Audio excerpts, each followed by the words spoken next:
Welcome to our white car heaven studio.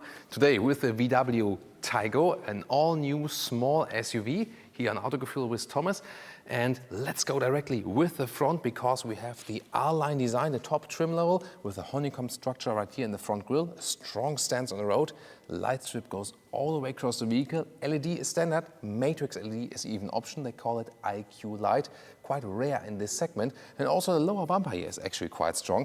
And you know what's about this vehicle, the new Taigo? It has been known before as VW Nivus and was sold in Brazil. This one here now, the S Taigo, so I changed the name basically, is also for the European market and for some other markets. It has some resemblance definitely, but also some differences. They all sit on the MQB A0 platform, the same with the VW T Cross.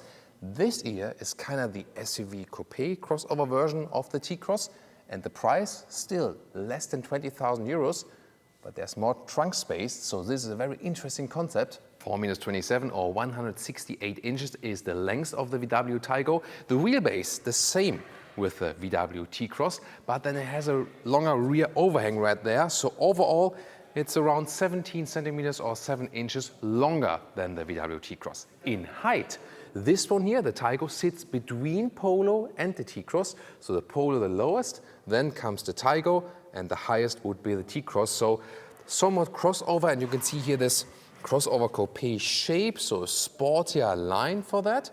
And in the R-Line, once again, sportier styling also, for example, at the side right there. And wheels, 16.2, maximum 18-inch wheels. These here are the 18-inch wheels, the biggest ones that are available. So indeed, a quite sporty styling for such a small car.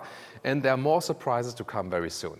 Take a look at that. The rear has this typical shape here of the SUV coupes we know from bigger segments, and very beautiful done here is the tail lamp signature, also very modern and with this glass look right here.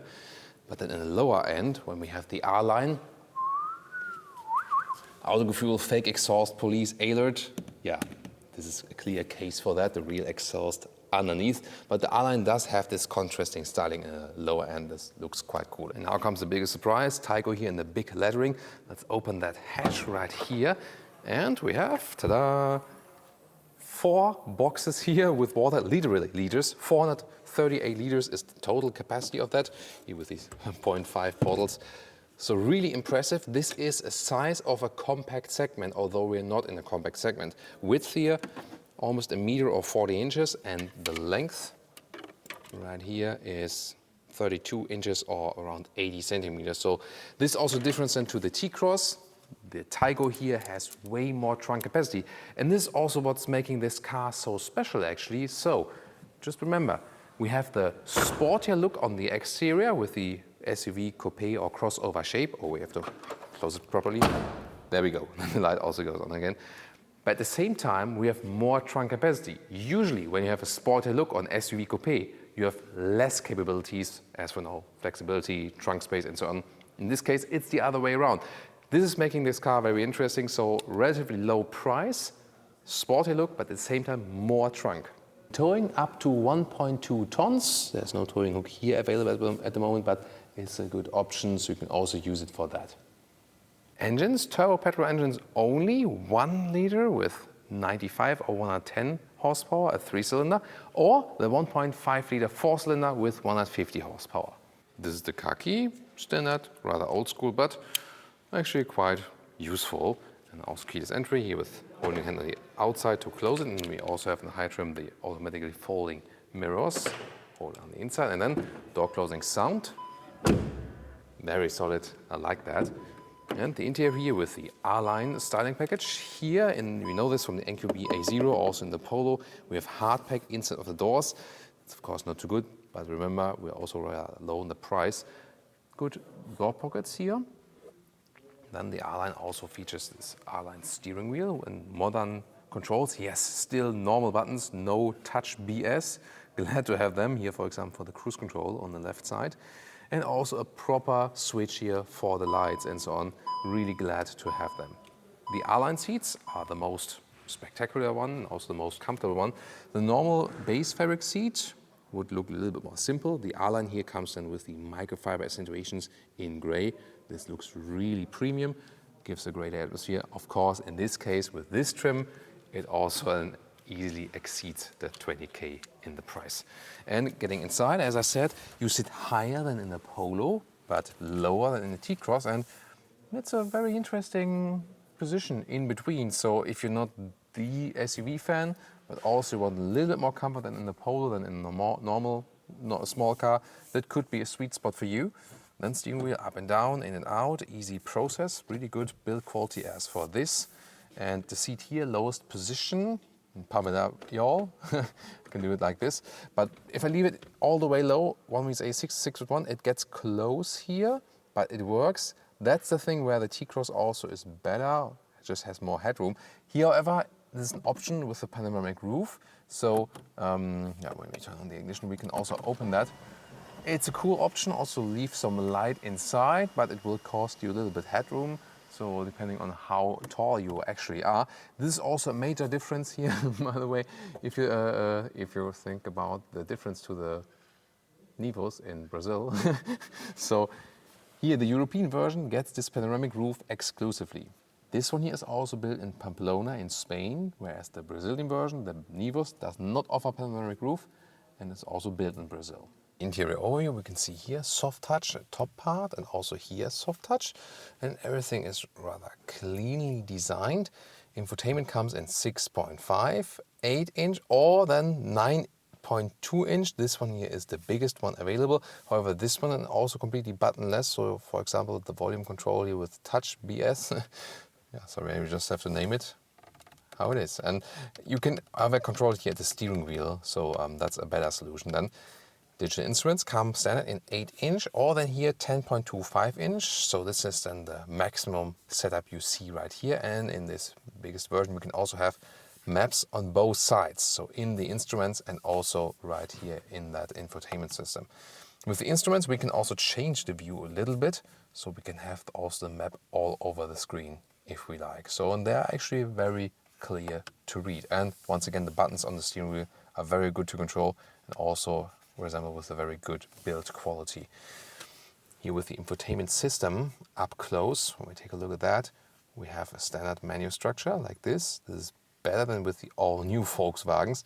However, near the map, for example, could still be more responsive. It was better a couple of years ago when these infotainment systems were not that, elaborated from the software, but were also just easier to use, basically. Apple CarPlay looks like this from the integration, and you can have a 300-watt Beats sound system. Climate unit, this looks really fancy here, and also with touch sliders, 4 touch sliders. It's actually quite easy to control, but still, the menu knobs are easier and better for the user interface. And the good thing is, this here, what you see, is a fancy option. You do not have to go for it.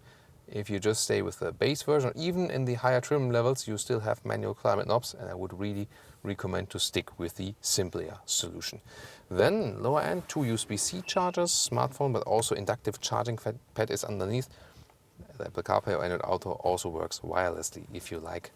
There's no DCC option here or something, but you still have a driving mode selector that if you have the automatic gearbox, the DSG, dual clutch transmission, then also the throttle input is changed, for example.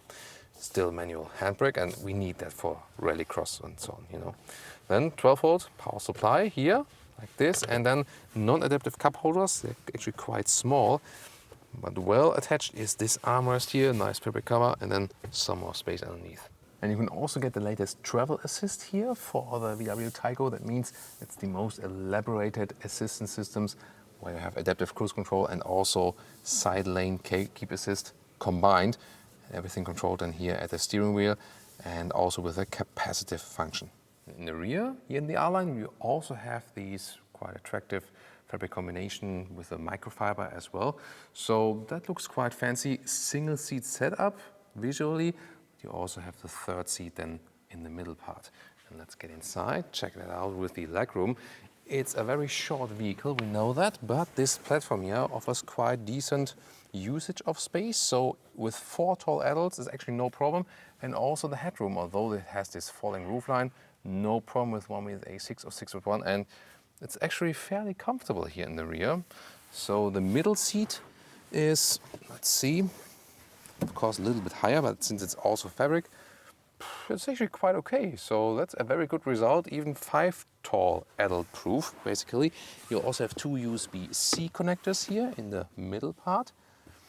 And then there's no armrest here whatsoever, but you can also fold the seats, and this you're doing right from here, then you have even more loading length if you like. So of course it's very interesting to compare this one here to the yeah, Thomas in the rear seat. We always indicate it in the type codes. I know some just love to do that. So interesting to compare this one here to the VW Polo. There has recently been a facelift. You'll also find that video here in Autogefuel. And of course also to the VW T Cross, because that's the closest sibling. But I think very interesting approach right here, because it combines, you know, this SUV coupe shape with an even bigger trunk. And we have more interesting videos to follow. So please subscribe and stay with us.